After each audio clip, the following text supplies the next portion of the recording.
vous salue tous dans le précieux nom de Jésus-Christ, notre Seigneur.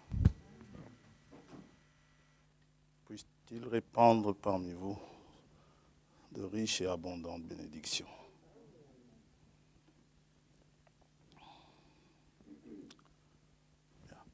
Aujourd'hui, nous sommes le 16. Dimanche prochain, c'est la Pentecôte. Et le lundi de la Pentecôte, c'est férié. Donc il y aura un culte volontaire pour ceux qui le désirent.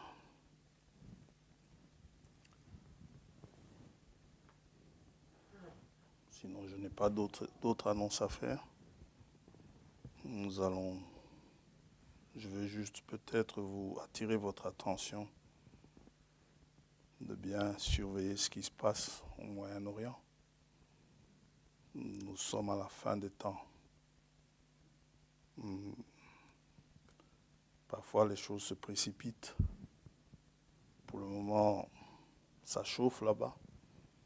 Et Dieu voulant, peut-être, nous verrons un aspect ce matin. Pourquoi ça chauffe là-bas? Cela doit attirer notre attention.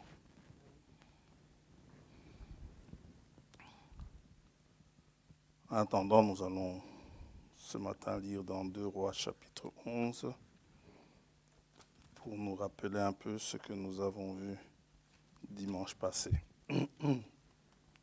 Nous allons prier d'abord.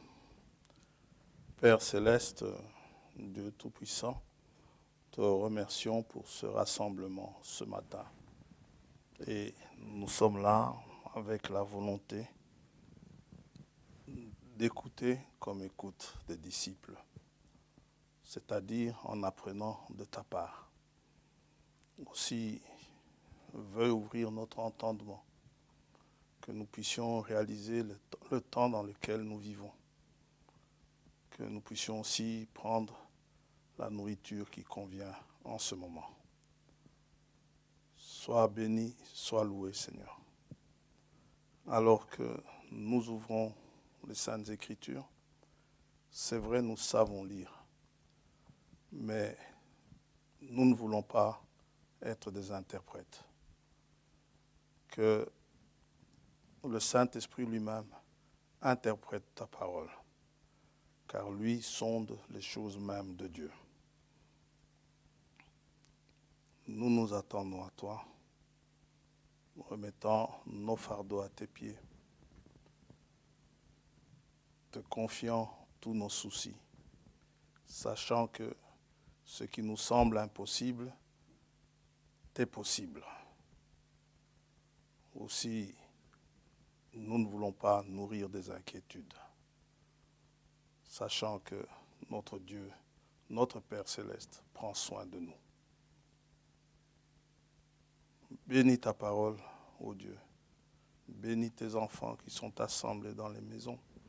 Bénis richement les maisons où ils sont assemblés en ton nom. Bénis-les comme au temps où tu bénissais la maison de Ben Eliezer. Aussi, nous croyons que tu le feras, parce que ce que tu as, toi qui ne fais point exception de personne, ce que tu as fait avec l'un, tu fais avec l'autre. Tu es le Dieu juste.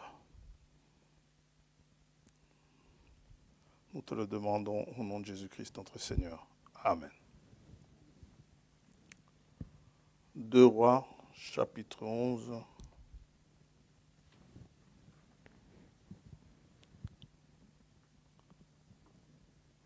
Athalie, qui était la fille d'Akab, mère d'Akazia. Faites attention, il y avait 2 Akazias au même moment.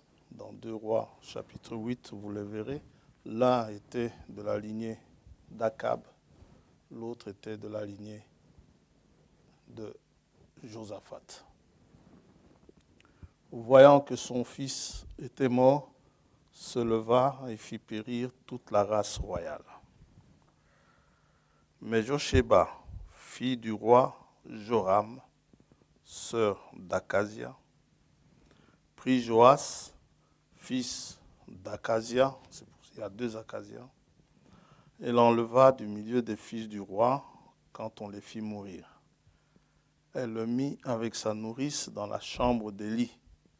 Il fut ainsi dérobé au regard d'Athalie et ne fut point mis à mort. Il resta 6 ans caché avec Josheba dans la maison de l'Éternel. Et c'était Athalie qui régnait dans le pays. La 7e année, Jéhoïada envoya chercher les chefs de centaines des Kérétiens et des coureurs, et il les fit venir auprès de lui dans la maison de l'Éternel. Ceux qui vont annoncer la nouvelle, les coureurs. Il traita alliance avec eux et les fit jurer dans la maison de l'Éternel, et il leur montra le fils du roi. Pour faire court, on lit au verset 21, vous pouvez lire le reste chez vous, comment Athalie sera mise à mort. Au verset 21, Joas avait 7 ans lorsqu'il devint roi. Amen. Que le Seigneur bénisse sa parole. Juste pour un rappel, parce que dimanche passé, nous avons vu que le couronnement du Seigneur, le couronnement en tant que roi, se fera au 7e jour. C'est important de le savoir, parce que nous avons lu ici l'expérience de Martin Détour, qui était un des messager du 3e âge. Non, au 3e âge, c'était Colomban. C'était le 4e. Comment Satan lui est apparu. Et il lui est apparu couronné. Il lui a dit, je suis le Christ, adore-moi. Et Paul dit aux Corinthiens que nous devons faire attention, Satan peut se transformer en ange de lumière. C'est-à-dire qu'il peut apparaître devant vous sous un aspect impressionnant. Et l'impression nous joue souvent des tours. Lorsque nous regardons Jean dans l'Apocalypse, je crois que c'est dans l'Apocalypse 21, l'ange qui lui a apporté le message, c'était un bon ange. Cet ange était tellement impressionnant, lui a annoncé tellement de grandes choses. Jean s'est mis à genoux pour adorer l'ange. L'ange lui a dit, garde-toi de le faire. Je suis ton compagnon de service. L'aspect d'un serviteur de Dieu, l'aspect de quelqu'un qui se tient devant Dieu est impressionnant. Vous pouvez peut-être ne pas vous en rendre compte, mais si vous vivez en présence de Dieu, sans le savoir, vous impressionnez votre entourage. Qui ça? Moïse, le fait de monter sur la montagne, d'être dans la présence divine, quand il descendait, il ne savait pas que son visage rayonnait. C'était le cas. Rahab dit aux 2 espions, elle dit, votre aspect, rien que votre aspect nous décourage. Et pourtant, les 2 espions, eux-mêmes, ils étaient impressionnés par les Amoréens lors de leur premier passage à Kadesh Barnéa. Peut-être pas ces 2 espions-là, mais leur père. Donc, nous devons savoir, lorsque Satan vient, bien le regarder dans les détails, s'il veut se faire passer pour Christ, eh bien, que nous puissions déceler dans les Écritures ce qu'il en est. Les disciples, quand ils ont vu le Seigneur transfiguré, ils se sont dit, il y a quelque chose qui cloche avec les Écritures. Ils disent, mais les scribes nous ont dit que Élie doit venir premièrement. Le Seigneur leur a répondu. Il est vrai qu'Élie doit venir. Il est vrai aussi que Élie, pour la préparation de la première venue, est venu. Et ils avaient compris qu'il parlait de Jean-Baptiste. Quand le Seigneur leur a dit cela, les choses étaient dans l'ordre. Amen. Et en ce qui nous concerne, à la rue de Firlan, c'est pareil. Si un bon parleur, un bon orateur vient se présenter ici, ou même quelqu'un que vous aimez bien, il commence à dire des choses, vous n'êtes pas, surtout ne dites pas Amen à n'importe quoi, n'importe quand. Ayez le réflexe des frères de Béret. C'est important. Amen. Et on n'est pas là pour défendre une certaine église ou un certain serviteur de Dieu ou un certain bâtiment, un certain lieu. On est là pour suivre le Seigneur. Et en fait, notre but à nous, c'est, lorsqu'il viendra, que nous soyons pris avec lui. Que nous nous assemblons justement dans ce but, dans l'attente de la venue du Seigneur. Et tout va se faire selon les Écritures. C'est pourquoi il est important que nous sachions ces choses. Ce n'est pas pour le plaisir de le savoir, de le connaître, mais c'est pour que nous soyons prêts. Amen. Ah, nous voulons partir. Alors, la Bible nous dit que, c'est Paul qui dit aux Hébreux, ce qui est écrit dans l'Ancien Testament, c'est l'ombre des choses qui devaient venir. Et le récit que nous venons de lire ici, du roi Joas, nous voyons le roi Joas comme étant un type de Christ. Que le temps pendant lequel il était caché nous enseigne quelque chose. Joas, ce roi, ce jeune roi, il était de la lignée de Josaphat. Josaphat étant de la tribu de Juda, étant un fils de David, un descendant de David. Et Athalie, qui était la fille d'Akab, avait fait régner ses enfants à elle, son enfant, alors que Akab était d'Israël, de la Samarie. Et puis, son fils est mort, elle s'est mise à régner à la place. Et comme elle ne voulait pas que la royauté aille à Juda, elle a fait périr tous les fils qui n'étaient pas les siens, n'est-ce pas, de la tribu, de la lignée de Juda. Pendant qu'on a tué les fils de la lignée de Juda, il y a sa sœur, qui ça, Josheba, fille du roi Joram, Joram, sœur d'Akazia, côté Juda, eh bien, Josheba a fait de sorte qu'un des enfants qui venait de naître, qui était nourrisson, soit caché de la vue d'Athalie.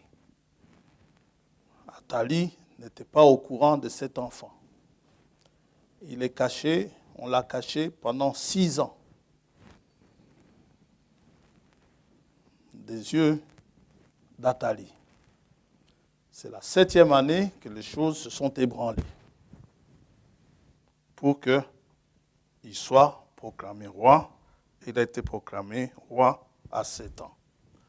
Les 6 ans sont un type de 6 millénaires qui passent, de 6 jours. Un jour devant Dieu, c'est 1000 ans pour nous. Donc les 6000 ans, premier jour, deuxième jour, troisième, jusqu'au 6e. Et le 7e jour, qui était le dernier jour, Joas est proclamé roi. En tant que type de Christ, Christ sera proclamé roi au 7e jour. Il sera caché du monde pour, il ne régnant pas dans le monde, seuls, vous et moi, les croyants, savons qu'il y a un roi, qu'il est notre roi. Mais des gens comme Hérode ne le savent pas. Et Frère Abraham dit que c'est nous qui allons le couronner. Autrement dit, si Satan se présente couronné devant nous, nous pouvons sans crainte le chasser. Dire que non, tu es en avance. Or, Dieu est toujours à l'heure. Chaque chose en son temps. Et donc, à la fin de 6000 ans, Christ sera couronné. Et il sera couronné par ses saints. Si on regarde, la Bible est pleine de types. J'ai pris celui-là la semaine passée, mais il y en a plein. Si on regarde Salomon, pour montrer que Salomon aussi a été couronné à un moment particulier, nous lisons dans 1 Roi, chapitre 1er.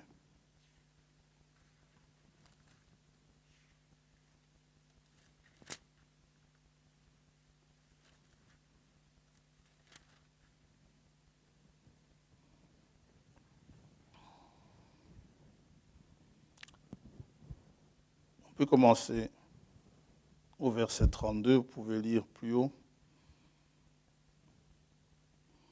Le roi David dit, appelez-moi le sacrificateur de Tsadok, Nathan le prophète et Benaja, fille de Jéhojada. Ils entrèrent en présence du roi. Et le roi leur dit, prenez avec vous les serviteurs de votre maître.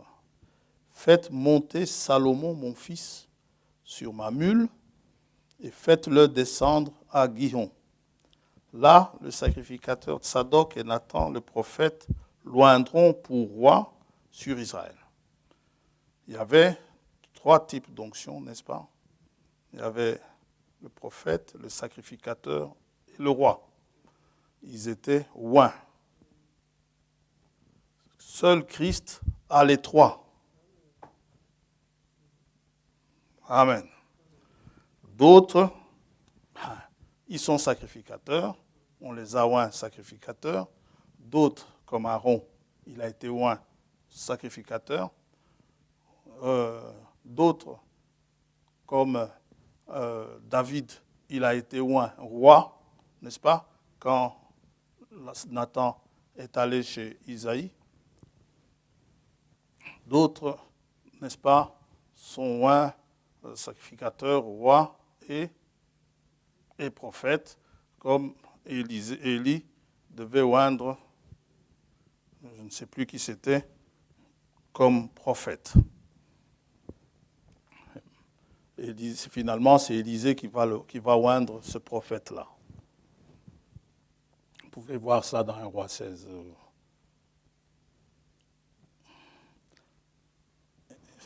Alors, verset 33, verset 34, là le sacrificateur Tsadok et Nathan le prophète l'oindront pour roi sur Israël. Vous sonnerez de la trompette et vous direz, vive le roi Salomon. vous monterez après lui, il viendra s'asseoir sur mon trône et il régnera à ma place. C'est lui qui, par mon ordre, sera chef d'Israël et de Juda. Ça va? Alors, Salomon, au moment où on le oint pour roi, on sonne de la trompette. Cela nous parle de la fête des trompettes. Les trompettes, il y avait 3 périodes de fête où les adorateurs devaient se rendre à Jérusalem. Il y avait une période du printemps, la Pâque, pain sans levain, la gerbe agitée. Ils rentraient chez eux. Une deuxième période, c'était la Pentecôte. Ils venaient à Jérusalem. C'était 50 jours après. Après la gerbe agitée. 7 sabbats. Chiffre 7. Et puis, il y avait les fêtes d'automne. Au moment où nous avions parlé de ces choses, on avait dit que ces fêtes étaient prophétiques. Au moment où Dieu les a instituées, Dieu prophétisait. Quand il a parlé de la Pâque était une prophétie. La prophétie s'est accomplie au moment où Jésus-Christ est mort à Golgotha. Paul confirme dans 1 Corinthiens chapitre 5 verset 7, Christ est notre Pâque. Il a été immolé. Entre parenthèses, juste pour comme ça, les Juifs écrivent Pâques sans S, la Pâque. Nous, on écrit Pâques avec S, c'est parce que lors de la fête de Pâques, il y a plusieurs fêtes qui sont ensemble. Il y a la Pâque elle-même et il y a les pains sans levain pendant 7 jours. Il y a la gerbe agitée. Tout ça est englobé dans le mot Pâques. C'est pour cela que nous, les païens, nous avons mis cela au pluriel. Ça va? C'était juste une parenthèse. Mais la Pâque juive n'est pas la même chose que ce que nous appelons Pâques. Alors, ici, eux, ils mangent des lapins, les Juifs mangeaient un agneau. Alors, il y a les fêtes d'automne. Il y a les trompettes. Donc, la Pentecôte s'est accomplie. Quand on lit dans Actes chapitre 2, verset 1er, il est bien dit, avant même que le Saint-Esprit ne descende, il est dit le jour de la Pentecôte. C'était un jour particulier qui était appelé jour de la Pentecôte. À ce moment-là, c'était encore prophétique, mais quand il y a eu le tout à coup, c'était l'accomplissement de la prophétie. Et cela se fait exactement selon le calendrier que Dieu a donné. Selon le calendrier que Dieu a donné. Alors, il y a maintenant les fêtes d'automne. Il y en a 3. Et ces fêtes-là ne se fêtaient pas en un seul jour. Vous aviez les trompettes qui, jusqu'il y a peu, étaient encore une prophétie. Peut-être, je n'en sais rien, comme on est au temps de la fin, peut-être qu'on est déjà entré dans cette période de la fête des trompettes. Et Frère Branham le confirme dans la prédication, la fête des trompettes. Et pendant la fête des trompettes, l'enlèvement aura lieu. C'est une réalité. L'accomplissement de l'enlèvement, on ne sait pas quand est-ce que ce sera, à quelle fête de trompette, mais soyez sûrs, cela se passera pendant la fête des trompettes. D'ailleurs, l'enlèvement se fait au son de la trompette. Lorsque la trompette va retentir, les morts en Christ vont ressusciter. N'est-ce pas? Et puis, il y a le cri. Le cri, la trompette, ce sont des sons intenses, justement pour réveiller ceux qui dorment. Une fois la fête de trompette accomplie, il y a une fête qui suit. On va lire, on va juste lire la fête de trompette. Il y en a une qui suit, c'est la fête de l'expiation. Lorsque cette fête va s'accomplir, ça c'est une fête de deuil. Les gens sont en deuil. C'est quand les Juifs qui n'ont pas reconnu la Pâque vont reconnaître le Seigneur. À ce moment-là, vous n'êtes plus là. Enfin, si vous êtes enlevé. Ça va? Si quelqu'un fait l'expiation, eh bien, il fêtera l'expiation. Oui. Et ça viendra au temps de la tribulation, quand ils vont le reconnaître. Ce jour-là, le péché d'Israël, les vôtres, les miens et les vôtres, les péchés, sont déjà expiés depuis Golgotha. Mais Israël, ne l'ayant pas reconnu, ils sont toujours dans le péché. Ils sont toujours dans la servitude. Mais quand l'expiation trouvera son accomplissement, le péché d'Israël sera expié. Mais à ce moment-là, l'épouse n'est plus là, n'est plus sur la terre. Et puis, pour terminer, il y a la fête des tabernacles, où, à laquelle Pierre fait allusion, disant qu'il y a une tente pour toi, pour moi, et ainsi de suite, où ils sont appelés à construire des tentes, des tabernacles, et il y a un repas qui est partagé. Ça trouvera son accomplissement en son temps. Ce sont des fêtes qui restent encore à être accomplies. Ça va? Maintenant, je dis que Salomon ici a été proclamé roi lors de la fête de trompette. C'est parce que les trompettes ont sonné. Nous sommes dans Lévitique chapitre 23.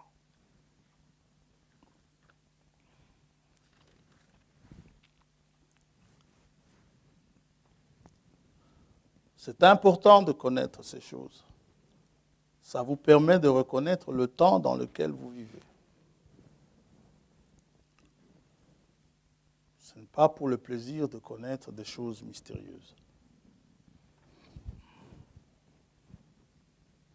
C'est pour que nous puissions nous préparer. C'est Paul qui dit, lorsque la trompette sonne, on se prépare à la guerre, n'est-ce pas? Lévitique 23, verset 23. L'Éternel parla à Moïse et dit, parle aux enfants d'Israël et dit, le 7e mois, le premier jour du mois, vous aurez un jour de repos, publié au son des trompettes et une sainte convocation.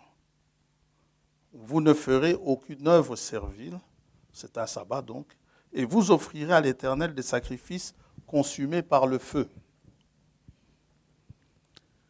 Il est bien dit, le 7e mois. Encore une fois, le chiffre 7. Le chiffre 7, c'est l'accomplissement. Nous avions vu ici, il y a quelques années, comment les Romains ont chamboulé le calendrier. Normalement, janvier n'est pas le premier mois. Le premier mois devrait être le mois de mars. Mars, avril, selon le calendrier divin. Dieu ne suit pas notre calendrier à nous. Il suit le sien. Nous disons, nous sommes en l'an 2021 après Jésus-Christ. Ça, c'est nous qui le disons. Dieu n'en est pas là. Amen. Il est dans son Xème jour. Si c'est le 6e jour, il est dans son 6e jour. Et les Israélites, ils comptent depuis le temps d'Abraham, là-bas, ils sont dans 5700 quelque chose d'années. Ou 5800, peu importe. Oui, 5800, c'est le 6e jour, évidemment. Alors, maintenant, mars, si mars est le premier mois, vous allez compter, vous allez voir, septembre, c'est le 7e mois. Ce n'est pas pour rien que ça s'appelle septembre. Amen. Octobre, c'est 8. Novembre, c'est 9. Nona. C'est du grec. Décembre, c'est 10. Ça va? 7e mois, c'est-à-dire, quand vous en arrivez à 7, c'est l'accomplissement. D'ailleurs, certains appellent le mois de septembre, enfin le 7e mois, puisque Dieu ne l'appelle pas septembre, le 7e mois, les gens l'appellent le mois sabbatique. Parce que pour avoir un sabbat, il faut compter 7 jours. L'année sabbatique, c'était 7 années pour le jubilé. Ça va? Or, c'est pendant le mois sabbatique qu'on sonnait la trompette, ainsi. Et ce sont les temps de la fin, ces fêtes-là d'automne. C'est le temps de la fin. Après, pour la fête du tabernacle, il y a un 8e jour, c'est un recommencement dans la fête du tabernacle. Alors, comme nous sommes au temps de la fin, c'est là que Salomon a été couronné. Christ sera couronné pendant la fête des trompettes. Les trompettes avaient ceci comme rôle de prévenir les gens d'un danger, d'annoncer le couronnement d'un roi, de réveiller les morts, enfin réveiller ceux qui dorment, et ainsi de suite. La résurrection est attendue lors de la fête des trompettes. Ça fait un type. Il y en a d'autres, il y en a plein de types, pour montrer que Christ est couronné à la fin. Alors, au 7e jour, dans le 7e jour, pardon. Maintenant, juste encore pour voir qu'il s'agit toujours du jour du Seigneur, le Jésus du Nouveau Testament, nous le disons toujours, c'est le Jéhovah de l'Ancien Testament. Ça va? C'est l'Éternel. Tel c'est écrit dans nos Bibles. Zacharie 14 nous dit ceci.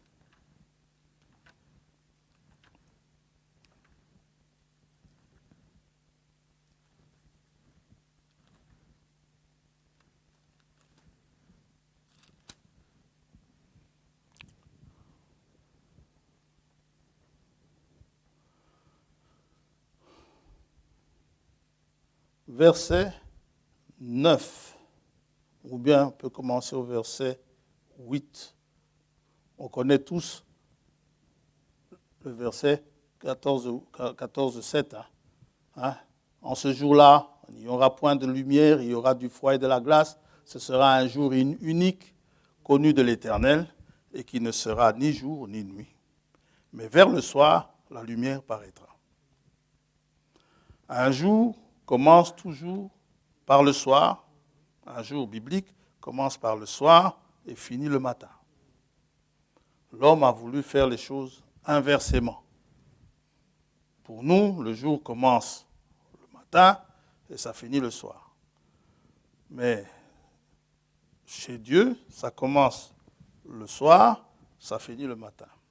C'est important parce que ça permet à Jésus-Christ de manger le premier repas pascal, le jour de la Pâque, et d'être livré toujours le même jour en tant qu'agneau pascal. Donc, c'est toujours le même jour, le 14 Nissan. La nuit, il était avec eux, cette même nuit dont nous célébrons la Sainte Seine, qui nous manque ces temps-ci. Lorsque nous avons appris que bientôt on pourrait être 50, j'ai commencé à courir déjà. Tiens, on pourra mettre une Sainte Seine. Et puis après, on dit, la coupe, il faut la boire la même, tous ensemble. Moi, j'ai dit, aïe. Donc, il faudra encore qu'on attende. Quand ce sera permis, on le fera. On ferme la parenthèse. Donc, la nuit où il fut livré, c'était le jour même où il a été crucifié. Il a été crucifié avant 18 heures. Donc, c'était le même jour. Et il a été exactement crucifié, exactement à l'heure où le souverain sacrificateur offrait l'agneau pascal au temple. Mais la vraie Pâque se passait à Golgotha. Eux, ils ne s'en sont pas rendus compte. Mais vers le soir, la lumière paraîtra. Ça, c'est la lumière du soir que nous avons reçue, n'est-ce pas? Et cette lumière, elle paraîtra. Maintenant, le jour devra arriver. Mais on est toujours, n'est-ce pas? On est en train d'entrer dans le 7e jour. En ce jour-là, quel jour? Ce jour unique connu de l'Éternel, n'est-ce pas? En ce jour-là, des eaux vives sortiront de Jérusalem. Ah, on rencontre Jérusalem. Et couleront moitié vers la mer orientale, moitié vers la mer occidentale. Il en sera ainsi été et hiver. Comme je dis, on rencontre Jérusalem. Ce qui se passe aujourd'hui en Israël, entre les Palestiniens et les Israéliens, la pomme de discorde, c'est Jérusalem. Je ne sais pas combien de villes, de lieux saints il faut aux musulmans, mais ils revendiquent Jérusalem comme étant le 3e lieu saint de l'islam. En vertu de quoi? Je n'en sais rien. Ils ont la Mecque, ils ont Médine, ils veulent aussi Jérusalem. Mahomet a-t-il jamais mis les pieds à Jérusalem? Je n'en sais rien. Ouais. Mais c'est Jérusalem qui est la pomme de discorde. L'Éternel, verset 9, en ce jour-là, donc, l'Éternel sera roi de toute la terre. Amen. Le Jéhovah de l'Ancien Testament sera roi de toute la terre. En ce jour-là, l'Éternel sera le seul Éternel et son nom sera le seul nom. Amen. Maintenant, quand on dit son nom sera le seul nom, il ne nous est pas dit que le nom en question, c'est l'Éternel. Le nom en question nous est donné dans le Nouveau Testament. Il nous est dit, un nom a été donné, et devant ce nom, tout genou fléchira. Oui. Donc, en ce jour-là, c'est le jour du Seigneur. Ce jour-là, il sera roi. Un autre indice qui nous passe souvent inaperçu, mais auquel nous assistons souvent. Nous avons dit que les noces de l'agneau se feront au jour du Seigneur, en ce jour-là. Vous avez déjà constaté, certainement, dans nos mariages, lorsque nous célébrons les mariages, les mariés, que ce soit au culte, que ce soit dans nos fêtes, dans nos soirées, les mariés occupent souvent la place comme la place du roi de la soirée et la femme, la place de la reine de la soirée. N'est-ce pas? Quand ils entrent dans la salle, que ce soit au lieu du culte ou au lieu de la fête, lorsqu'ils entrent, tout le monde se lève. Et on dit, celui qui a le micro, il prend le micro et dit, bien-aimés, levez-vous, les mariés vont faire leur entrée. N'est-ce pas? Je n'invente rien. Et quand ils entrent, nous sommes là tous à applaudir. N'est-ce pas, fils? Ce jour-là, quand tu te marieras, fils, tu seras roi. Amen. Il faut en profiter. Hein. Il suffit de faire un geste. Tu vas voir les gens courir. Oui, qu'est-ce qu'il y a? Qu'est-ce qu'il te faut? On te sert. Amen. Quand il faut manger, ils sont les premiers à être servis.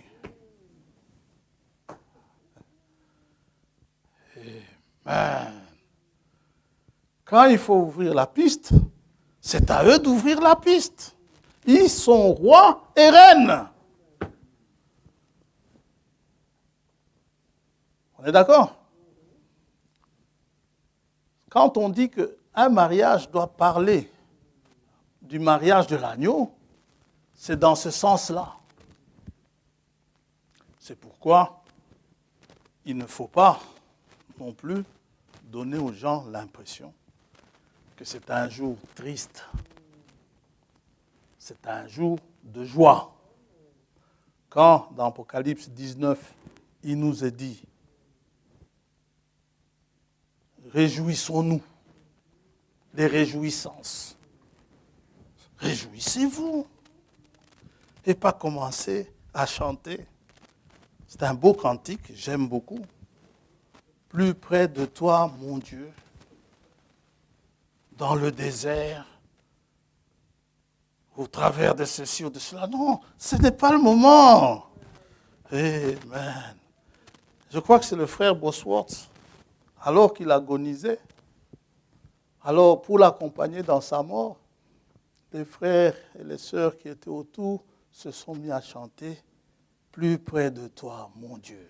C'est un beau cantique. Mais le frère s'est réveillé, il a regardé. Je ne sais pas si c'était Bosworth ou un autre, mais c'est frère Branham qui raconte ça. Il a regardé tout à l'heure. Il leur a posé la question, qui est en train de mourir ici? Pour lui, c'était un jour de joie. Alors il leur dit, mais chantez-moi quelque chose de plus entraînant. Moi, je vais entrer dans la maison du Père. Cette histoire de vouloir spiritualiser cela en chantant des cantiques d'ado. Non, c'est un jour de réjouissance. Alors, si vous faites ça comme ça, vous savez, les autres, quand vous voulez leur parler de ça, ce n'est pas en priant que vous allez les amener à Christ. Et puis après, vous leur chantez cela. Le jour où vous les invitez à nouveau, ils diront, vos fêtes là, vos fêtes de mariage, je n'aime pas. Je viens, je mange et puis je pars. Ouais. J'étais parti une fois à un mariage. Un frère a pris une guitare. Il a commencé à chanter. Et il chante. Je vais partir. Comment il chantait encore? Je vais partir sans revenir. Mais c'est une chanson d'enterrement. Ça, c'est pour un enterrement. Un de ces jours, je vais partir sans revenir. C'était un beau cantique, hein? Mais c'est à chanter à l'enterrement.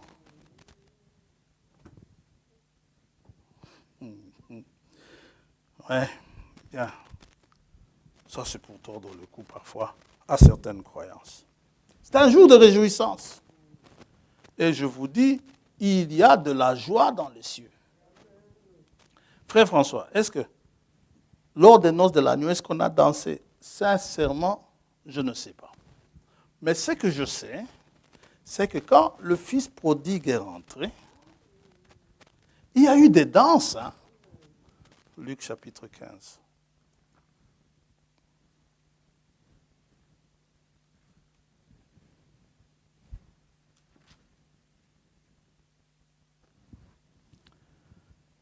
Et, frère François, ce n'est pas un mariage, lisons seulement.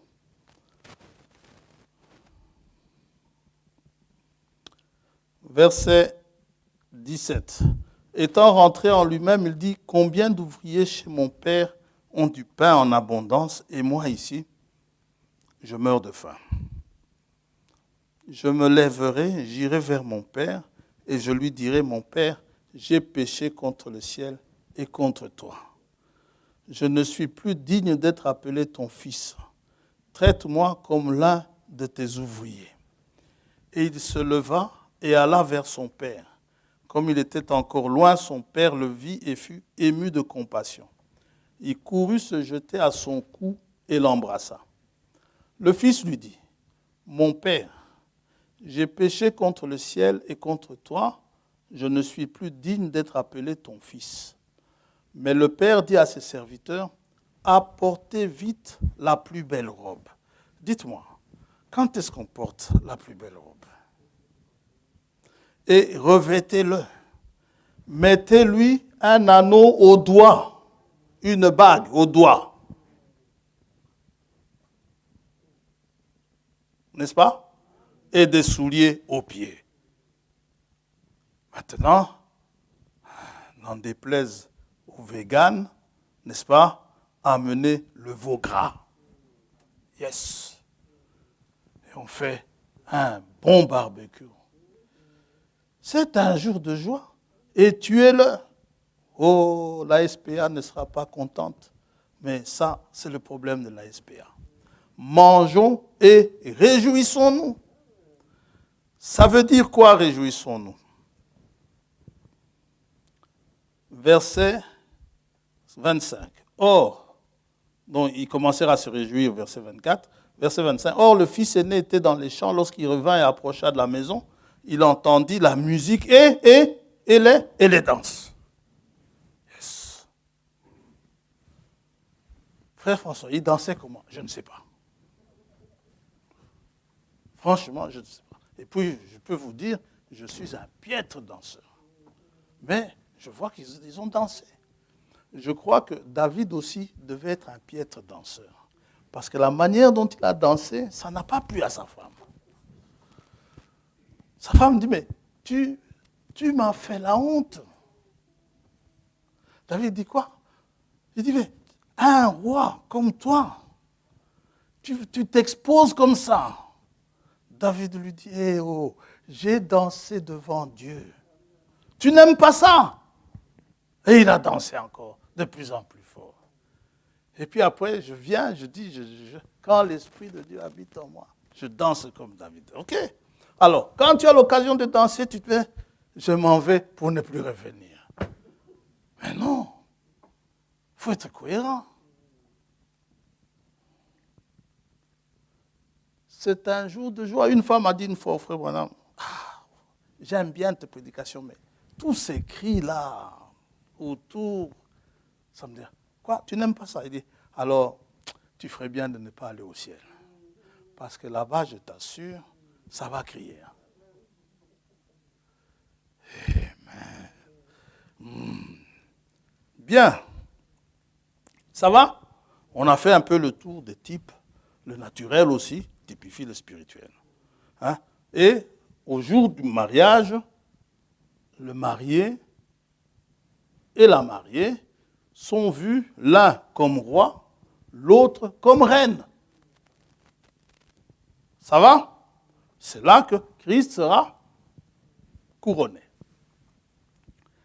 Jésus a dit, ça c'est pour nous attaquer au sujet de ce matin, dans Jean chapitre 14. Maintenant, vous voulez vous marier, puisque on a parlé de mariage, vous voulez que le mariage ressemble à celui de Christ, voici comment Christ fait au moment où il se marie, avant de se marier.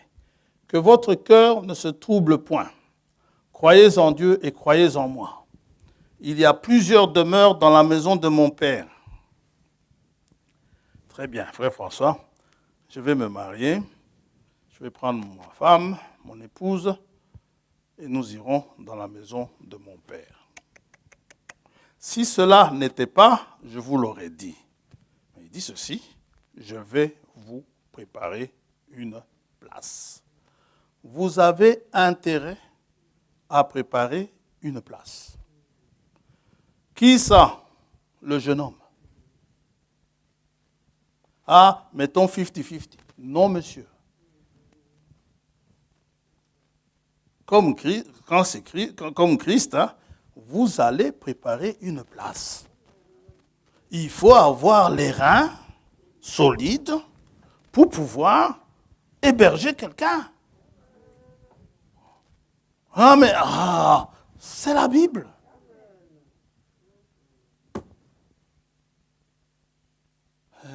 Oh, cherche du travail. Tu n'as pas à l'obliger à chercher du travail. Vous savez que si elle ne veut pas travailler, c'est son droit. Hein? Rien ne l'oblige. Vous qui l'épousez, vous travaillez. Mais bon, nous sommes dans un temps où les femmes travaillent. Ce n'est pas interdit non plus. Ça va? Et lorsque je m'en serai allé et que je vous aurai préparé une place, je reviendrai. Donc, tant que la place n'est pas préparée, hein, ne reviens pas. Ah, merci mon fils. Dieu te bénisse. Et je vous prendrai avec moi, afin que là où je suis, vous y soyez aussi. Ah! Vous savez où je vais et vous en savez le chemin. C'est incontournable pour que vos noces ressemblent aux noces de l'agneau. C'est au fiancé, le fiancé, à préparer la place et non le contraire. Et Jésus, qui a promis d'aller préparer une place, a tenu parole. Apocalypse 21.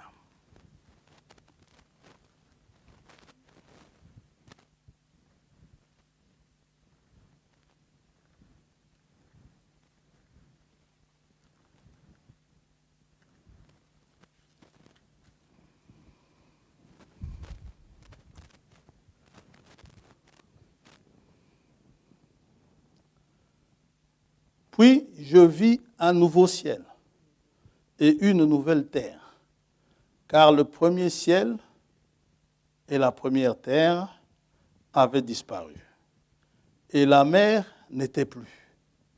Et je vis descendre du ciel, d'auprès de Dieu, la ville sainte, la nouvelle Jérusalem, préparée, n'est-ce pas? Je m'en vais vous préparer une place, préparée comme une épouse qui s'est parée pour son époux. Fabrice, nous allons intituler La Nouvelle Jérusalem.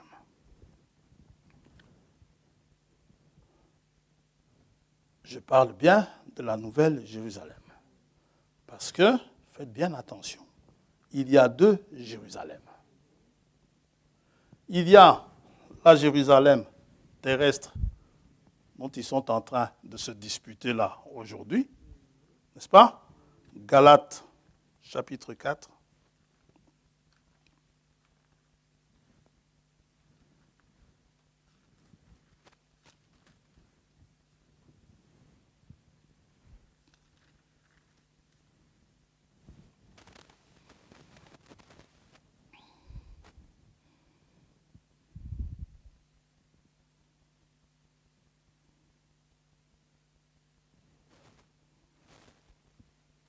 Verset 22, il est écrit qu'Abraham eut deux fils, un de la femme esclave et un de la femme libre. Mais celui de l'esclave naquit selon la chair, et celui de la femme libre naquit en vertu de la promesse. Ces faits ont une valeur allégorique, c'est-à-dire une image, une illustration. Car ces femmes sont deux alliances. L'une du mont Sina, enfantant pour la servitude, c'est Agar. Car Agar, c'est le mont Sina en Arabie, et elle correspond à la Jérusalem actuelle qui est dans la servitude avec ses enfants. Mais la Jérusalem d'en haut est libre, c'est notre mère. Il y a donc la Jérusalem terrestre qui est l'habitation d'Israël, de Dieu avec Israël, normalement, qui devrait être. En tout cas, c'est l'habitation d'Israël. Et les Juifs vont avoir fort à faire pour cette Jérusalem. Ils vont même en subir une grande tribulation. Les nations vont s'agiter autour de cette ville de Jérusalem. Cela est même prophétisé dans Psaume chapitre 2, que les disciples vont même reprendre dans les Actes. Lorsque Hérode va s'associer avec d'autres pour persécuter l'Église. Dans Psaume chapitre 2,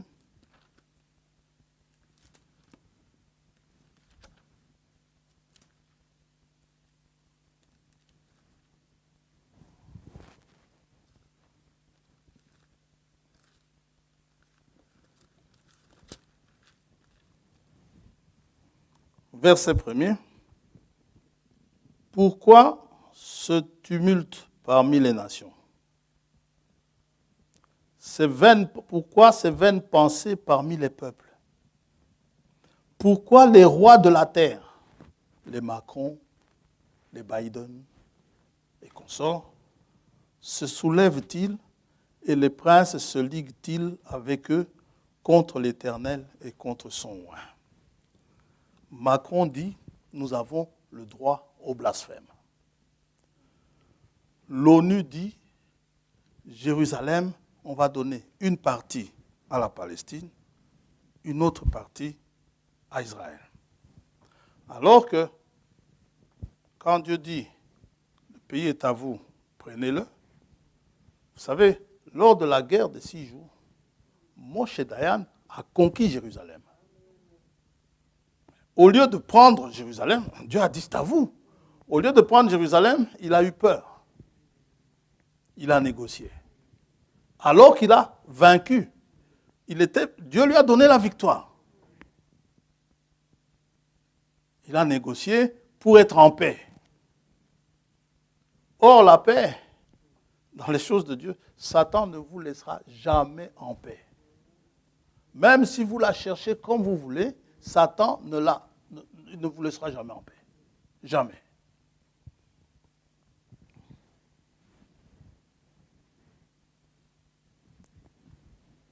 Donc, ils sont là. Brisons leurs liens, délivrons-nous de leurs chaînes. Alors, celui qui siège dans les cieux rit. C'est Dieu. Le Seigneur se moque d'eux. Puis il leur parle dans sa colère. Il va exprimer sa colère. Puis il leur parle dans sa colère. il les épouvante dans sa fureur. C'est moi qui ai oint mon roi sur Sion, ma montagne sainte. Donc déjà, du temps des apôtres, vous pouvez lire cela dans Actes chapitre 1er, c'était encore une fois une collusion parmi les rois de la terre, n'est-ce pas, pour persécuter les... En tout cas, c'était surtout à l'église de Jérusalem. Cette Jérusalem-là, nous n'en parlerons pas beaucoup, parce que normalement, il n'y a pas d'Israélites ici. Ça ne vous concerne pas. Ça va? Mais si vous voulez absolument, il n'y a pas de problème, allez-y. Hein. Vous pouvez visiter, voir l'endroit, le site biblique, pour ça, il n'y a pas de problème. Mais ce n'est pas pour nous, c'est pour Israël. La Jérusalem terrestre. Deuxième Jérusalem, il y a la Jérusalem céleste, qui est, c'est que le frère Branham parle, il dit ceci, il a prêché un gros message comme ça, sur cela, la demeure future de l'époux céleste avec l'épouse terrestre. C'est ça qui nous intéresse aujourd'hui. La Jérusalem céleste, c'est la cité de Dieu. Elle est à Dieu. Aucun Palestinien ne peut aller y mettre son pied là-bas. Aucun. Aucun Palestinien ne peut dire c'est le Xème lieu saint de l'islam. Non, monsieur. Il n'y a pas ça.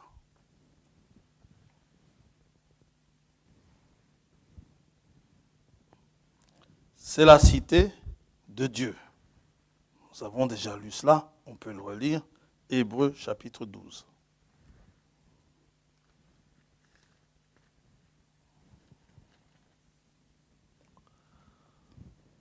Verset 22.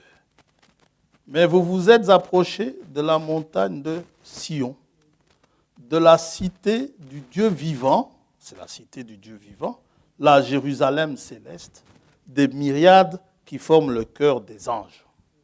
Il y a des anges là-dedans qui y chantent. Amen. Oh, nous avons ici présentement, on a deux frères choristes, un frère choriste et une sœur choriste. Eh bien, quand vous chanterez la chorale, vous mêlerez vos voix à celles des anges. Soit frère Benoît. De l'assemblée des premiers-nés inscrits dans les cieux. Là, moi je suis là-dedans. Amen. Du juge qui est le Dieu de tous, des esprits des justes parvenus à la perfection, par la grâce de Dieu. Vous vous êtes approchés de Jésus, Amen, qui est le médiateur de la nouvelle alliance et du sang de l'aspersion qui parle mieux que celui d'Abel. Seuls des êtres parvenus à la perfection pourront entrer là-dedans. Ça va? Et le psaume 48 nous dit ceci.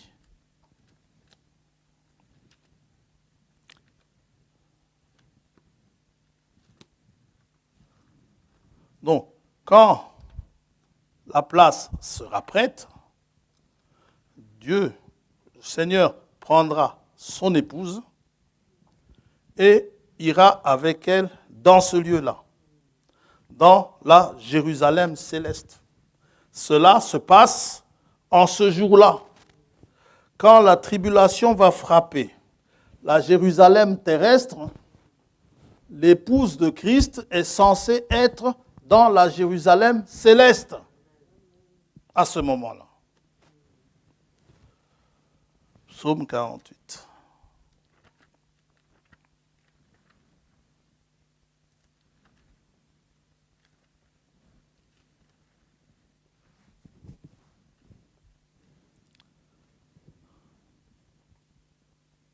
Psaume des fils de Corée. L'Éternel est grand. Amen. Il est l'objet de toutes les louanges dans la ville de notre Dieu, sur sa montagne sainte. Belle est la colline, joie de toute la terre, la montagne de Sion. Le côté nord, le côté septentrional, c'est la ville du grand roi. Dieu, dans ses palais, est connu pour une haute retraite. Il sera notre retraite. Car voici, les rois s'étaient concertés. Ils n'ont fait que passer ensemble. Ils ont regardé, tous stupéfaits. Ils ont eu peur et ont pris la fuite. Vous savez, c'est une ville très belle. Nous chantons ville de perles et de lumière. C'est cela. C'est aussi, c'est la cité du Dieu vivant, c'est aussi la cité de l'épouse. Si vous faites partie de l'épouse, c'est votre cité également. Apocalypse 21, on y va.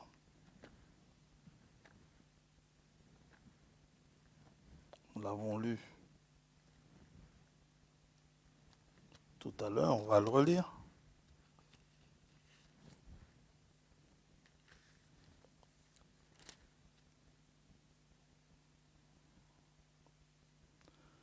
Verset 2, « Je vis descendre du ciel d'auprès de Dieu la ville sainte, la nouvelle Jérusalem, préparée comme une épouse qui s'est parée pour son époux.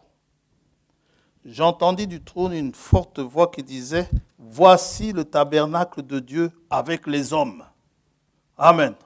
Il habitera avec eux, et ils seront son peuple, et Dieu lui-même sera avec eux.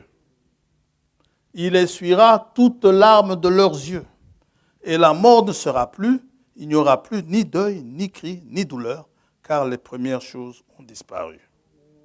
Et celui qui était assis sur le trône dit, « Voici, je fais toutes choses nouvelles. » Vous êtes des hommes nouveaux, des femmes nouvelles. Et il dit, « Écris, car ces paroles sont certaines et véritables. » Et il me dit, « C'est fait, je suis l'alpha et l'oméga, le commencement et la fin. À celui qui a soif, je donnerai de la source de l'eau de la vie gratuitement, sans argent, sans prix. Celui qui vaincra héritera ces choses. Je serai son Dieu et il sera mon fils.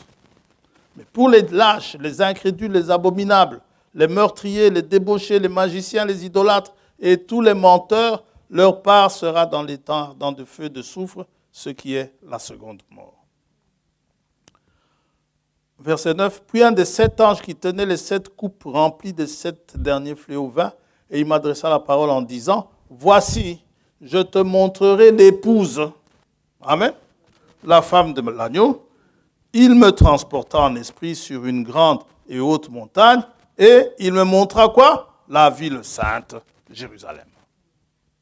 Ça va? C'est aussi, elle est considérée comme étant l'épouse. Pas considérée, elle est l'épouse qui descendait du ciel d'auprès de Dieu, ayant la gloire de Dieu. Donc, c'est la nouvelle Jérusalem, c'est l'épouse, c'est la ville de l'épouse. C'est merveilleux. Et dans cette ville-là, dans cette nouvelle Jérusalem, différemment par rapport à la Jérusalem terrestre, à Jérusalem terrestre, il doit y avoir un temple. Mais dans cette Jérusalem céleste, il n'y a pas de temple. Pourquoi? Verset 22. « Je ne vis point de temple dans la ville. Pourquoi? Car le Seigneur Dieu Tout-Puissant est son temple, ainsi que l'agneau. » La ville n'a besoin ni du soleil, énergie renouvelable.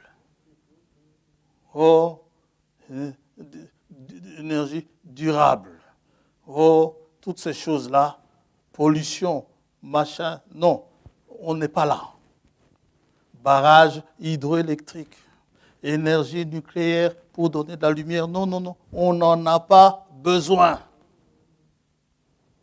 La ville n'a besoin ni du soleil, ni de la lune pour l'éclairer, car la gloire de Dieu l'éclaire.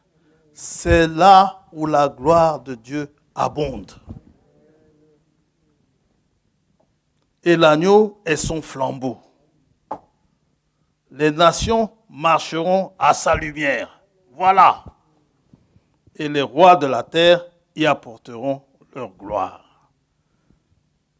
Ces portes ne se fermeront point le jour, car là, il n'y aura point de nuit. C'est sûr qu'il y aura d'autres qui vivront à l'extérieur. Nous parlions ici de la joie qu'il y ait le jour du mariage. Jérusalem, justement, la joie du mariage lui est associée par Jérémie. Jérémie chapitre 33.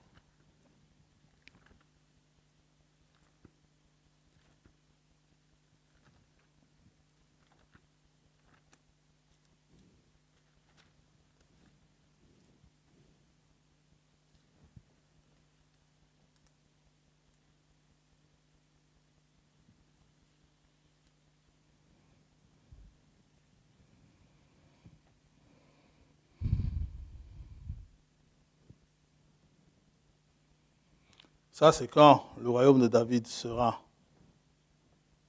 restauré. Et là, avec le royaume de David, sachons ceci, que Israël sera rétabli et Jérusalem sera rétablie.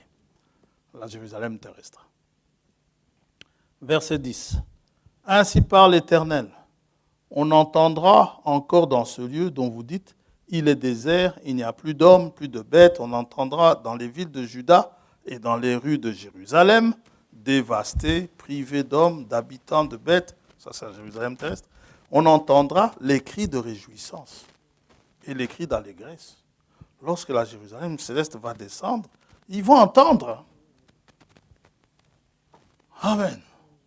Ils vont se dire, oh, ils sont en train de passer de merveilleux moments. On entendra les chants du fiancé et les chants de la fiancée. En disant cela, j'ai un peu souri, parce que le fiancé, quand il est amoureux, 9 fois sur 10, il chante faux. Les chants du fiancé et les chants de la fiancée. La voix de ceux qui disent « Louez l'Éternel des armées, car l'Éternel est bon, car sa miséricorde dure à toujours. » La voix de ceux qui offrent des sacrifices d'action de grâce dans la maison de l'Éternel. Car je ramènerai les captifs du pays, je les rétablirai comme autrefois, dit l'Éternel. Ainsi par l'Éternel des armées, il y aura encore dans ce lieu qui est désert sans homme ni bête, et dans toutes ces villes, il y aura des demeures pour les bergers, faisant reposer leurs troupeaux. Il y aura une vie pendant le millénium. Et le pécheur qui mourra à 100 ans, il sera maudit. Ils vivront longtemps. Mais il n'y aura plus de pandémie. Il n'y aura plus ces choses-là. Cette cité, donc, c'est lui-même qui l'a bâtie. C'est par la foi. Et c'est pour cela que des gens comme Abraham, qui a été choisi parce que Dieu savait qu'il enseignerait ces choses à ses enfants, n'est-ce pas? Vous aussi, aujourd'hui, si Dieu vous a élus, sachant que vous enseigneriez ces choses aux enfants, que vous êtes des élus, lors de votre vocation, n'est-ce pas? Vous avez fait comme Abraham, vous n'avez pas discuté, vous avez obéi et vous êtes partis pour un lieu qu'il devait recevoir en héritage. Et il partit sans savoir où il allait, mais tout en chantant « Je suis en chemin pour Jérusalem ». Ça, c'est moi qui dis ça. C'est par la foi, quand vous avez entendu la parole, c'est par la foi qu'Abraham vint s'établir, c'est Hébreux 11, verset 9, dans la terre promise comme dans une terre étrangère. sur la terre, donc terrestre, habitant sous des tentes, ainsi qu'Isaac et Jacob, les co-héritiers de la même promesse. Il habitait sous une tente. Mais Dieu t'a donné ce pays. C'est pas ça. Car il attendait la cité qui a de solides fondements. Ma tente ici que je viens de dresser, elle n'a pas de solides fondements. Selon la promesse divine, la promesse que j'ai, la promesse de Dieu, j'attends une demeure qui a des fondements solides. Comme nous avons vu ici le 1er mai, inébranlable. Qu'il y ait tremblement de terre, qu'il y ait tsunami, quoi qu'il peut y avoir, quelques catastrophes qu'il peut y avoir, il peut y avoir une inondation. Vous savez, il y a de ces inondations, vous voyez, des maisons carrément flottées, entraînées par l'eau. Mais Abraham dit, ce n'est pas ça que Dieu m'a promis. Amen. Il dit, car il attendait la cité qui a de solides fondements, celle dont Dieu est l'architecte et le constructeur. Amen. Verset 13, c'est dans la foi. Oh, vous pouvez continuer. Hein. C'est par la foi que Sarah elle-même, malgré son âge avancé, fut rendue capable d'avoir une postérité parce qu'elle crut à la fidélité de celui qui avait fait la promesse. Ce que j'aime dans le témoignage divin, c'est que Sarah, quand on lit ça comme ça, c'est par la foi que Sarah elle-même, malgré son âge avancé, fut rendue capable d'avoir une postérité. Quand je lis ça et que je vais dans Genèse 18, ce n'est pas tout à fait la même chose. Parce que quand je vais dans Genèse 18, Sarah va rire. Sarah va dire, j'aurai encore du plaisir avec mon Seigneur. Amen. Dieu dit à Abraham, pourquoi Sarah a-t-elle ri? Mon bras serait-il trop court? Alors, maintenant, quand le Saint-Esprit rend témoignage de Sarah, le doute de Sarah n'est même pas mentionné. C'est pourquoi je sais une chose. Mes péchés, je ne les commets pas exprès. Je suis faible. Mais mes péchés, Dieu me les aura pardonnés. Ça ne sera même pas mentionné. Ça va être écrit. Si ça doit être écrit, c'est par la foi que frère François, amen, il partit et obéit. Alors que peut-être il avait fait quelques résistances. Amen. Gloire à Dieu. C'est pourquoi je suis sûr d'une chose, j'arriverai. Non pas par mes mérites, mais parce que celui qui m'a appelé, aussi vrai qu'il est vivant, il me fera arriver. Yes. Donc, le témoignage du Saint-Esprit de Sarah, j'aime ça. Parce qu'elle crut, la Bible nous dit, elle crut à la fidélité de celui qui avait fait la promesse. Où Balaam vient, il maudit Israël. Seigneur, ils ont fait ça, ils ont fait ça, ils ont fait ça. Dieu regarde et dit, je ne vois pas. L'accusateur va venir. Josué a fait ça, Josué le sacrificateur. Josué a fait ça, Josué a fait ça. L'ange vient dire que l'Éternel te réprime. Qu'est-ce que tu as accusé? Un fils de Dieu. Qui accusera le fils de Dieu? Qui? Qu'il se lève. C'est pourquoi, d'un seul homme, déjà usé de corps, naquit une postérité nombreuse, comme les étoiles du ciel, comme le sable qui est sur le bord de la mer et qu'on ne peut compter.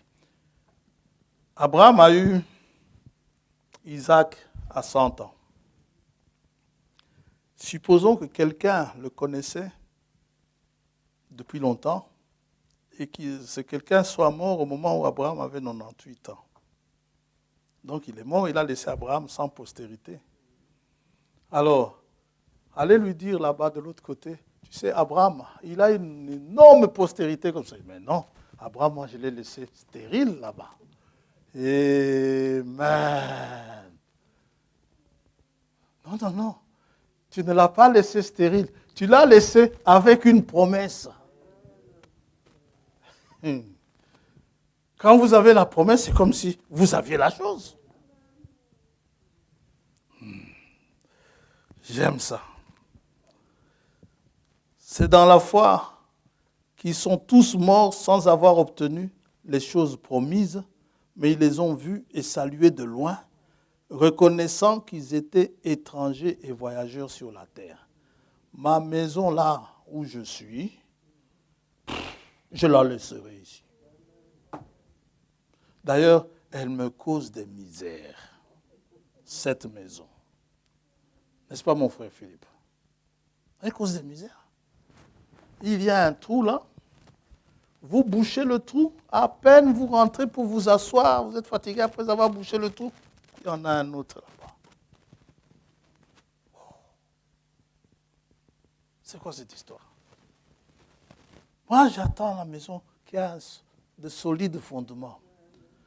Vous vous imaginez, vous êtes dans une maison. Ah, Dieu m'a béni.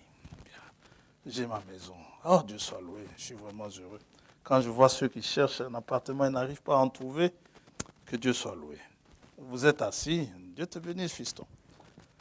Vous suivez les infos, vous regardez la télé, et puis vous entendez à un moment donné, boum! Vous regardez du côté du radiateur, vous voyez le radiateur, oh. Vous étiez tranquille. Vous vous levez, vous essayez de venir redresser le radiateur. Le radiateur refuse, il est lourd. Vous réparez ça. À peine vous réparez. Vous savez, il y a de ces choses. Un jour, vous descendez le soir, vous entendez comme un bruit d'eau en bas. C'est quoi ça encore? Vous descendez, vous regardez. Le chauffe-eau, patatras. L'eau coule à flot.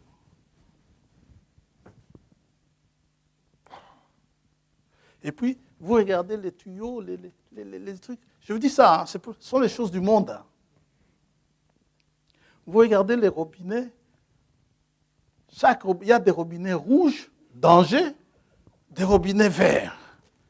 Alors maintenant, vous n'osez que toucher au vert. Les rouges, vous n'y touchez pas. Mais tant que vous touchez au vert, l'eau continue à couler. Finalement, vous dites, bon, vous rentrez dormir. Vous refusez de réveiller votre épouse. Hein. Ça va lui donner des cheveux blancs. Ça ne sert à rien, laissez-la dormir. Vous dormez. Pendant que vous êtes dans votre lit, vous savez que l'eau coule à flot en bas. Mais la maison que Dieu m'a promise, la place qu'il a promis, où il a dit, chacun sera sous son figuier, sous sa vigne. Il n'y a rien, pas de rouille. Moi, j'attends cette... Je vous assure, j'en ai marre de cette maison. Je parle de ma maison. Hey, le frère est ici, il perd ses cheveux. Il y a une pièce là-bas en bas. Là. La pompe à eau leur cause des soucis là-bas en bas. Et puis, on vient avec des arguments du genre, mais Seigneur, on a quand même pris cette maison pour te louer, non? Pourquoi tu laisses passer ces choses? C'est sur la terre ici. Il y a une pièce là-bas en bas. Là-bas où le frère se réunissait avec frère Bernard. Il y a de l'eau tout le temps là-bas. Maintenant, on a mis une nouvelle pompe à eau. Ça va maintenant? Non, mais maintenant, ça va. Espérons. Les gens du monde diront, on touche du bois, n'est-ce pas? Il est arrivé un moment où les frères, ils mettent un tapis ici. Et puis là, cet endroit-là, je ne m'oublie pas. Il pleut, paf, il pleut en plein culte. Ça, c'est ici. Abraham avait ce problème. Abraham, il n'avait pas d'eau. Il creuse un puits, les Philistins viennent, patatras, ils remplissent le puits. Non, Dieu ne m'a pas promis ça. Alors, il était là, il dit comme dans une tente. Comme il était étranger et voyageur sur la terre. Ceux qui parlent ainsi montrent qu'ils cherchent une patrie. S'ils avaient eu en vue celle d'où ils étaient sortis, ils auraient eu le temps d'y retourner. Mais maintenant, ils en désirent une meilleure, c'est-à-dire une céleste. C'est pourquoi Dieu n'a pas honte d'être appelé leur Dieu, car qu'est-ce qu'il a fait? Il leur a préparé une cité. Oh! La cité qui a de solides fondements. Celle dont Dieu est l'architecte et le constructeur. Hier, j'ai fini. Je suis allé chez des bien-aimés. Ils m'ont demandé d'aller prier pour leur maison. Ils ont acheté une maison. Je suis arrivé là. Je leur demande il y a combien de chambres. Il me dit il y a 3 chambres et un grenier aménageable. Moi, je dis c'est bien. Je lui dis je peux te donner un conseil. Il me dit oui. Je lui dis écoute, ton grenier aménageable, laisse-le comme ça. Si tu as de l'argent, retape bien ta maison. Tu as combien d'enfants? Il me dit 3. 2 garçons et une fille. Les garçons, tu les mets ensemble dans la plus grande chambre. Tu donnes à la fille sa chambre. Retape bien là où, pour votre confort, là où vous vivez. Si tu cherches des problèmes, aménage ton grenier. Vous savez, ces gens-là qui viennent aménager, ce sont des escrocs. Ils viennent, ils achètent les matériaux les moins chers. Ils ramassent du bois là où ils en trouvent. Ce que je vous dis là, c'est vrai. Ils sont venus me demander, est-ce que je peux prendre ce bois? Qu'est-ce que tu vas en faire? Il dit, c'est pour couvrir ici. Maintenant, ce bois-là me pose des problèmes. Ce n'était pas prévu pour ça. Et ça va te causer des histoires dans les années à venir. Il y en a même un qui vient travailler là. Il dit, vous êtes là depuis combien de temps? Moi, je lui dis, mais c'est rien ça. Il dit déjà, après 10 ans, il faudrait qu'il y ait des problèmes. Hein? Mais la cité ici, que Dieu a préparée, c'est une cité éternelle. Où vous n'aurez pas de problème de plomberie. Les matériaux utilisés sont les bons matériaux.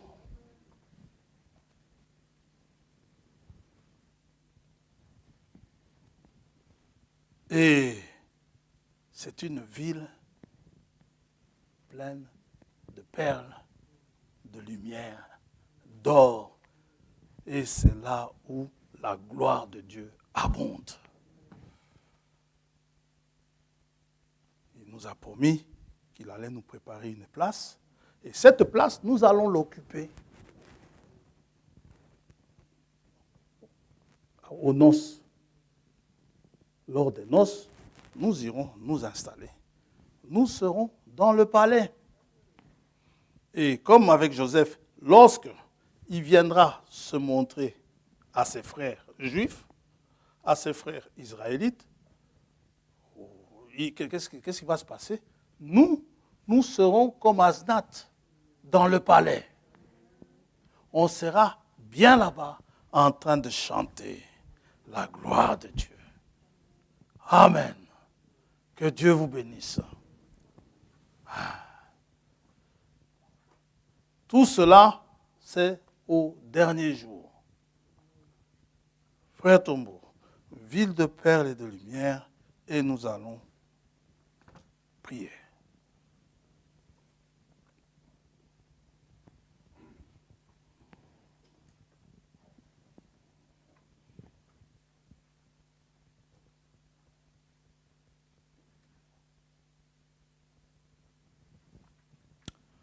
J'ai ici les salutations de la sœur Bernadette. C'est sœur Christine qui nous les a amenées. Nous savons que notre sœur a besoin de vos prières. Elle passe des moments extrêmement difficiles. Mais nous avons confiance que Dieu est celui qui la soutiendra. Et celui qui la soutient même, déjà maintenant. Nous allons chanter, nous allons prier. Et puis nous allons nous séparer. Que Dieu vous bénisse richement.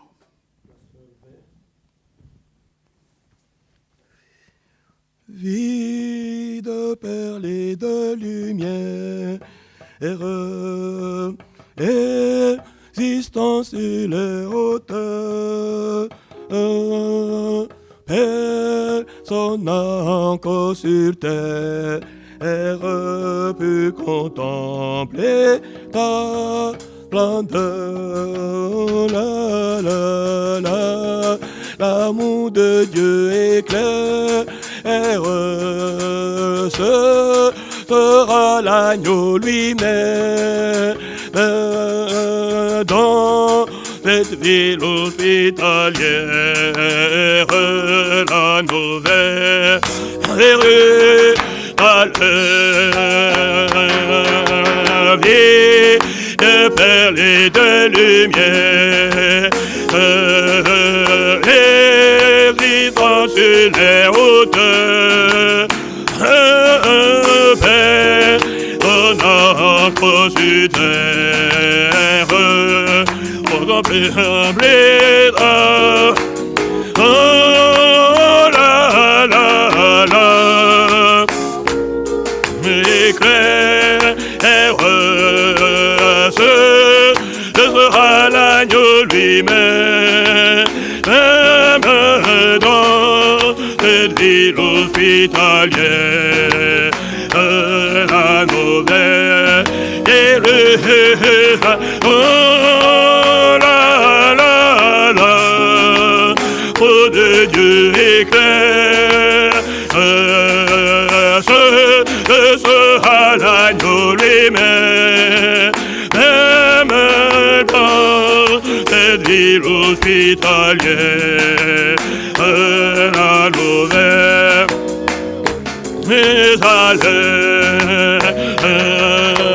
c'est là où la gloire abonde,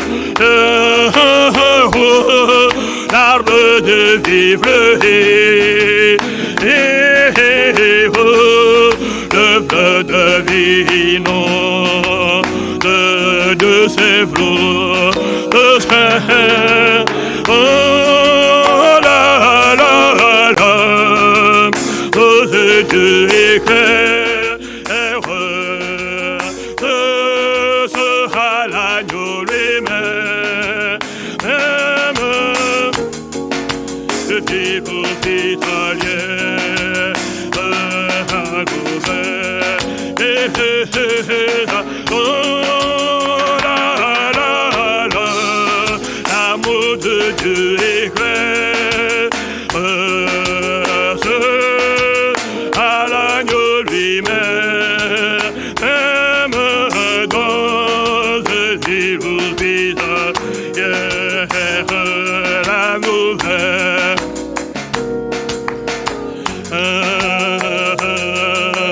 Quand les pèlerins arrivent, épuisés des grands déserts, fontaines de eau vive, que repos le reste. Oh la la la, oh Dieu éclaire, l'agneau lui-même, même dans cette vie hospitalière, la nouvelle est oh la la la,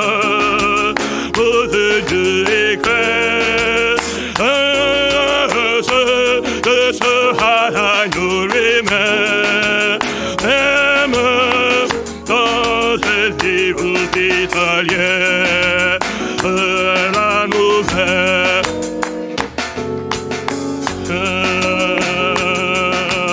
Oh, qu'elle soit bientôt sur terre. Oh, Jésus sera présent. Oh, cette ville aux mille lumières, il sera éternel.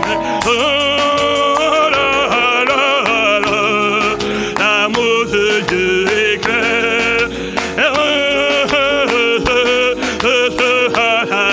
Les mains, c'est hospitalier, la nouvelle oh la la la, oh Dieu éclaire, les mains, même dans cette vie hospitalière, la nouvelle oh la la la,